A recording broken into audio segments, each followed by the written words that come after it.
A biome is a community of living things. Vegetation that develops in a certain climate region, and the animal life that has become adapted to it.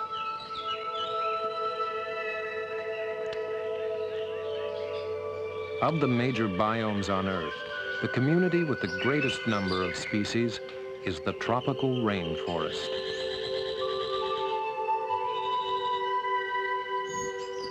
Rainforests once covered much of our planet.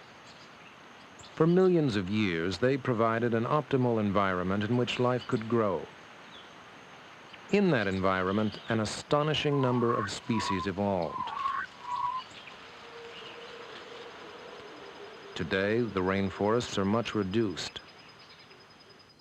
They are confined to areas near the equator, to parts of Malaysia, Central America, the Amazon basin of South America, the Congo basin of Africa, and some tropical islands. But as small as they are, modern rainforests still contain more species of plants and animals than any other biome on Earth. What factors make this abundance of life forms possible? One factor is water. In almost daily thunderstorms, more than 150 inches of rain falls every year. That's nearly 400 centimeters. Life here is adapted to the frequent rains. Leaves tend to be waxy and water repellent. Many leaves have pointed tips which shed excess water. Another factor that makes the rainforest possible is brilliant tropical sunshine. Solar energy provides the power for the rainforest's lush growth. Together, water and sunshine produce the rainforest's year-round growing season that makes the abundance of life forms possible. Thousands of species grow there. Most of their branches grow at the top where leaves compete for sunlight. This makes many trees so top-heavy that they require buttress roots to support their weight in the shallow soil. Trees in a rainforest do not grow in stands or large concentrations of single species. Instead, the many species are mixed together. These trees create 4 distinct layers, which are found in every rainforest. These layers help explain the great diversity of life in the rainforest. Each layer provides a great many small, separate habitats for plants and animals. The topmost layer is called the emergent layer. Here, the crowns of a few tall trees rise above the rest of the forest. These trees are favorite nesting sites for eagles. Each rainforest has its own species of eagle. This is Africa's crowned eagle. The emergent layer is also favored by Oripendulus. Their woven nests hang from trees like seed pods. Although life is plentiful in the emergent layer, it is teeming in the layer called the canopy, where treetops form an umbrella over the forest floor. Vines overgrow the treetops, reaching for light.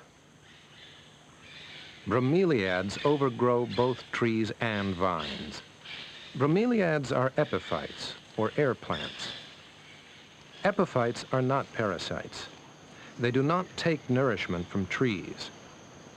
They put out aerial roots, which absorb water and dissolved minerals directly from humid air. The roots also collect leaf mold and debris, from which they take their nutrients. Bromeliads create tiny habitats for other living things. Small reptiles feed on them.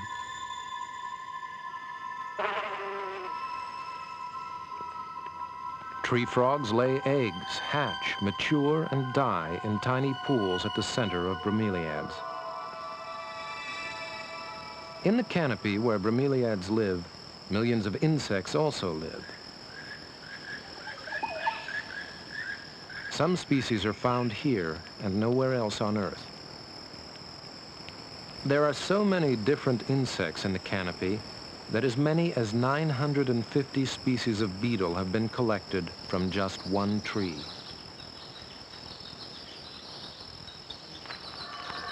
Not surprisingly, birds thrive on the insects of the canopy.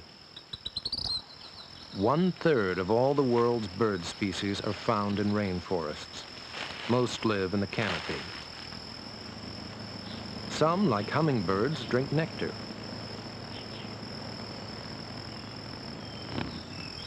Many birds eat fruit that grows on canopy trees. Fruit-eating birds help the trees by dispersing their seeds around the rainforest.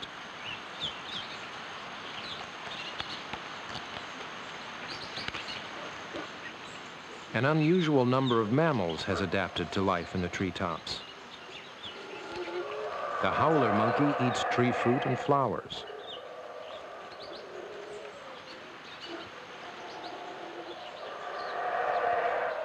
The tree porcupine uses its tail to grip a branch.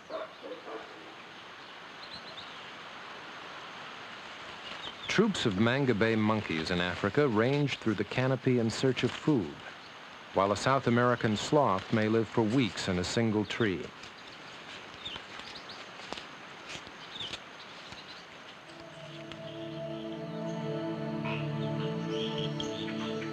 As night falls, other animals hunt for food in the canopy. This margay, a tree-living cat, has caught a rodent.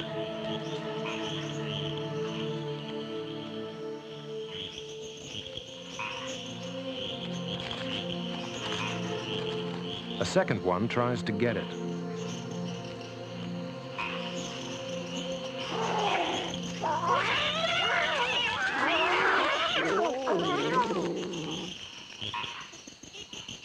The two-toed anteater uses its sticky tongue to lap up ants.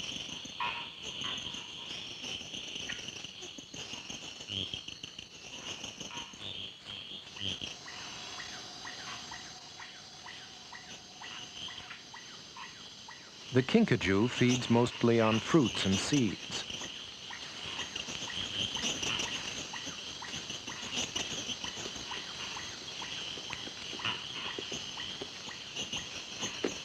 Tree frogs thrive in the canopy's high humidity.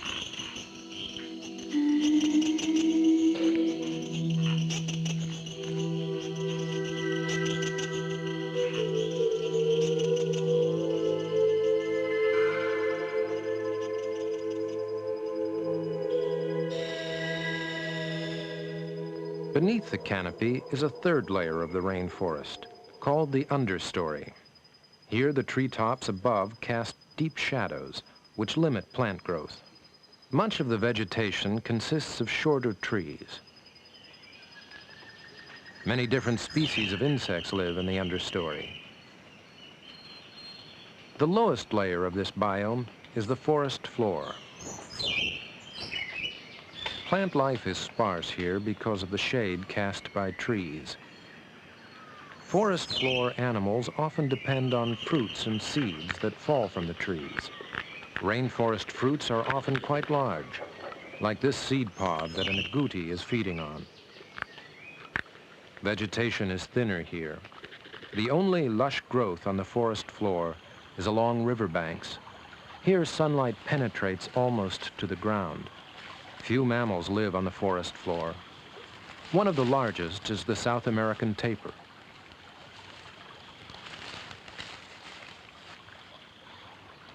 It takes to the water to escape from tropical heat.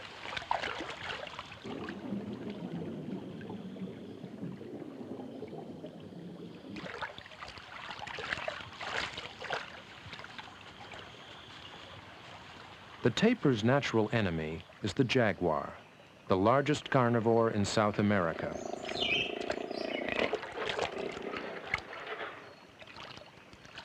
Jaguars prefer to eat other mammals, but when large prey is not available, they catch and eat fish.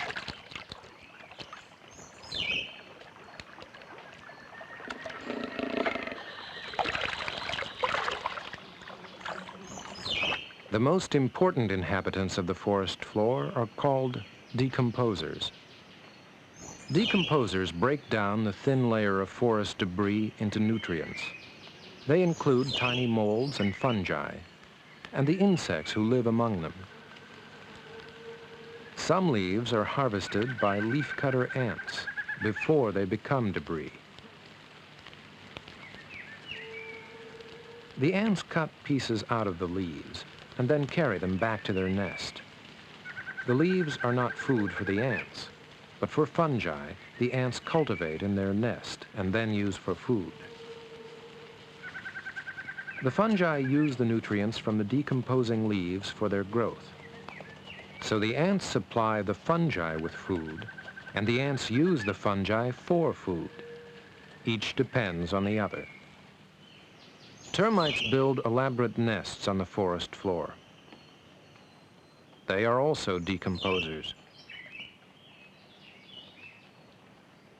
As they digest the wood of fallen trees, termites break down the wood's chemical structure and return nutrients to the rainforest. Fungi that grow in close association with living tree roots work with the roots to capture and recycle nutrients released by decay. This is an efficient system that recycles almost all the nutrients released as the bodies of plants and animals break down after death. This recycling process, while it sustains the lush vegetation of the rainforest, leaves few nutrients to enrich the soil.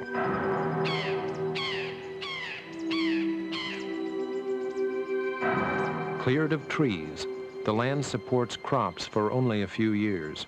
But as long as it remains undisturbed, the rainforest provides an irreplaceable genetic bank whose long-term value is incalculable.